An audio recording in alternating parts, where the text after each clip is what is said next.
የብራዚልና የአሜሪካ ዲፕሎማሲያዊ ውጥረት፣ የዩክሬንና ሩሲያ ጦርነት ስጋት መጨመር፣ የአሜሪካና ኢራን ድርድር መቀጠል፣ በትራምፕ የገንዘብ ፈንድ ላይ የተጣለውን እገዳም አስመልክቶ እንዲሁም ከመላው ዓለም ያሰባሰብናቸው ትኩስ መረጃዎች አሉን። ይህ መከለሻ ሚዲያ ነው። መከለሻ ሚዲያችንን ሰብስክራይብ እያደረጋችሁ ቤተሰብ በመሆን ለሌሎች እንዲደርስ ሼር አድርጉ። ወደ ዝርዝሩ እናልፋለን። የብራዚል ፕሬዝዳንት ሉዊስ ኢናሲዮ ሉላ ዳ ሲልቫ አሜሪካ የሀገሪቱን ሁለት ትላልቅ የወንጀለኛ ቡድኖች አሸባሪ ድርጅቶች በማለት መፈረጃቸውን በጽኑ ተችተዋል። ብራዚል እንደ ተራ ሪፐብሊክ መታየትን አትቀበልም ሲሉ በቁጣ የገለጹት ፕሬዝዳንቱ የአሜሪካ ውሳኔ የሀገሪቱን ሉዓላዊነት የሚገፋ መሆኑን ገልጸዋል። ይህ ውዝግብ የተነሳው አሜሪካ በብራዚል ውስጥ የሚንቀሳቀሱትን ወንጀለኛ ቡድኖችን የሽብር ስም ዝርዝር ውስጥ ካካተተች በኋላ ነው።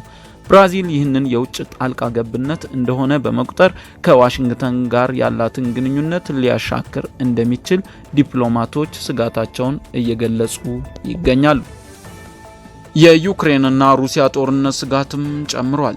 የዩክሬን ፕሬዝዳንት ዜሌንስኪ ሩሲያ በሀገሪቱ ላይ ከፍተኛ አዲስ ጥቃት ለመሰንዘር በዝግጅት ላይ መሆኗን አስታውቀዋል። ፕሬዝዳንቱ ለመላው የሀገሪቱ ሕዝብ ባስተላለፉት መልእክት ዜጎች ሕይወታቸውን ለመጠበቅ አስፈላጊውን ጥንቃቄና እርምጃ እንዲወስዱ ጥሪ አቅርበዋል። ዜሌንስኪ ይህንን ማስታወቂያ የሰጡት የሩሲያ ጦር በድንበር አካባቢ ያለውን እንቅስቃሴ በከፍተኛ ሁኔታ ማጠናከሩን ተከትሎ ነው። ዩክሬን አጋሮቿን የጦር መሳሪያ ድጋፋቸውን እንዲያፋጥኑላት በድጋሚ ጠይቃለች። የአሜሪካና ኢራን ድርድር ቀጥሏል። የአሜሪካ ምክትል ፕሬዝዳንት ቫንስ ዋሽንግተንና ቴህራን የተኩስ አቁም ስምምነትን ለማራዘም በሚደረገው ድርድር ላይ ትልቅ እድገት ማሳየታቸውን ተናግረዋል። ውይይቱ በተለይ ለዓለም አቀፍ ንግድ ወሳኝ የሆነውን የሆርሙዝ የባህር ወሽመጥን በድጋሚ ስለመክፈት ትኩረት እያደረጉ መሆኑም ተገልጿል። ይሁን እንጂ በሁለቱ ሀገራት መካከል በቴህራንና የዩራኒየም ክምችት ዙሪያ አሁንም ድረስ ጥልቅ ልዩነቶች እንዳሉ ቫንስ ጠቁመዋል። ፕሬዝዳንት ትራምፕ በጉዳዩ ላይ የመጨረሻ ውሳኔ ለመስጠት ከደህንነት አማካሪዎቻቸው ጋር እንደሚማከሩም ይጠበቃል። በትራምፕ የገንዘብ ፈንድ ላይ የተጣለው እገዳም አንድ የአሜሪካ ፌዴራል ዳኛ ፕሬዝዳንት ዶናልድ ትራምፕ ለሕግ አግባብ ላልሆነ ጥቃት ሎውፌር ሰለባዎች ካሳ ለመክፈል ያቋቋሙትን የ1.8 ቢሊዮን ዶላር ፈንድ ለጊዜው አግደዋል። ዳኛ ሊኦኒ ብሬንኬማ ፈንዱን ተግባራዊ እንዳይሆን ያገዱት የቀረበባቸውን የሕግ አቤቱታዎች መርምረው ውሳኔ እስኪሰጡ ድረስ ነው። ይህ ፈንድ የተመሰረተው ትራምፕ ከገቢዎች መስሪያ ቤት IRS ጋር ካደረጉት የክስ ስምምነት የተገኘ ሲሆን ተቺዎች ግን ገንዘቡ ጥር 6 በካፒቶል ሕንፃ ላይ ጥቃት ለሰነዘሩት ሰዎች ክፍያ ለመፈጸም ሊውል ችሏል የሚል ስጋት አላቸው።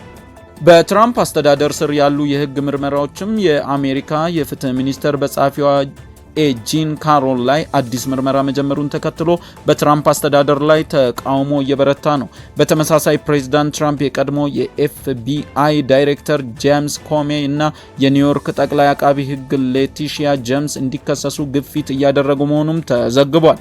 ተቺዎች ፕሬዝዳንቱ የፍትህ ስርዓቱን የፖለቲካ ተቀናቃኞቻቸውን ለማጥቂያነት እየተጠቀሙበት ነው በማለት ይከሳሉ። በተለይም ኮሜ እና ጄምስ የቀረቡባቸውን ክሶች የፖለቲካ በቀል ነው በማለት ውድቅ አድርገዋል። በጋዛ የደረሰ የአየር ድብደባ።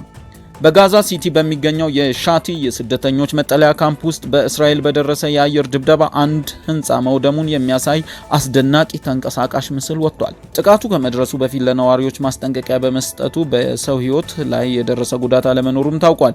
እስራኤል በጋዛ የምታካሂደው ወታደራዊ ዘመቻ ቀጥሎ ሲሆን በሲቪል መሰረተ ልማቶች ላይ የሚደርሰው ጥቃት በዓለም አቀፍ ማህበረሰብ ዘንድ ከፍተኛ ስጋት እየፈጠረ ይገኛል። የጋዛ የኢድ አልአድሃ በዓል በጋዛ ሰርጥም። የዘንድሮ የኢድ አልአድሃ በዓል እስራኤል ወታደራዊ ዘመቻዋን ከጀመረች ወዲህ ያለምንም መስዋዕትነት የተከበረ ሶስተኛው በዓል ሆኗል። ነዋሪዎቹ በረሃብና በጦርነት ሰቀቀን ውስጥ ሆነው በዓሉን ለማክበር ተገደዋል። የእንስሳት መስዋዕትም ማቅረብም ሆነ ወደ መካ ለሐጅ ጉዞ ማድረግ ያልተቻለበት ይህ በዓል በጋዛ ያለውን አስከፊ ሰብአዊ ቀውስ በጉልህ የሚያሳይ ሆኖ አልፏል። በኬንያ ትምህርት ቤት ላይ የደረሰ የቃጠሎ አደጋ። በኬንያ ጊልጊል አካባቢ በሚገኝ የሴቶች አዳሪ ትምህርት ቤት ላይ በደረሰ የቃጠሎ አደጋ 16 ተማሪዎች ሕይወታቸው ሲያልፍ 79 የሚሆኑ ደግሞ ጉዳት ደርሶባቸዋል። ፖሊስ 8 ተማሪዎችን በቃጠሎ ወንጀል ተጠርጥረው በቁጥጥር ስር ማዋሉን ገልጿል።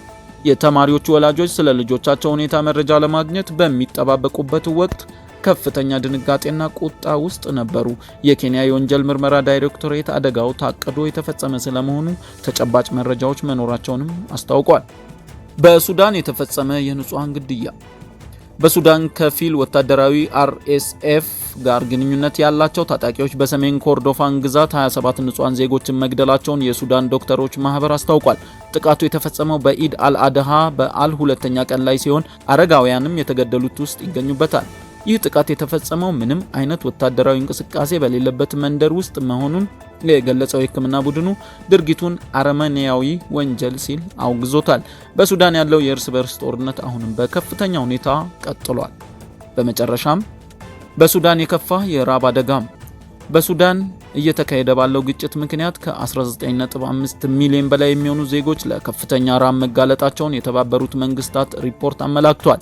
ይህ አሃዝ ከሀገሪቱ ህዝብ 40 በመቶ ያህሉ ሲሆን ሀገሪቱ በዓለም ላይ ካሉ አስከፊ የሰብአዊ ቀውሶች አንዱን እያስተናገደች ትገኛለች። ጦርነቱ በግብርናና በምግብ አቅርቦት ላይ ያደረሰው ጉዳት ለረሃቡ መባባስ እንደ ምክንያት ተጠቅሷል። ዓለም አቀፍ ማህበረሰብ አስቸኳይ እርዳታ እንዲያቀርብና ግጭቱ እንዲቆም ግፊት እንዲደረግ የሰብአዊ መብት ተሟጋች እየጠየቁ ነው። ክቡራትና ክቡራን፣ ይህ መከለሻ ሚዲያ ነው። ከመላው ዓለም ያሰባሰብናቸው የተከለሱ ዜናዎች እነዚህን ይመስሉ ነበረ። በሌላ ዜና እስከምንገናኝ ቸርን ሰንብት እያልን መከለሻ ሚዲያን ሰብስክራይብ ማድረግ እና ሀሳብ አስተያየቶች መስጠት እንዳይዘነጋ።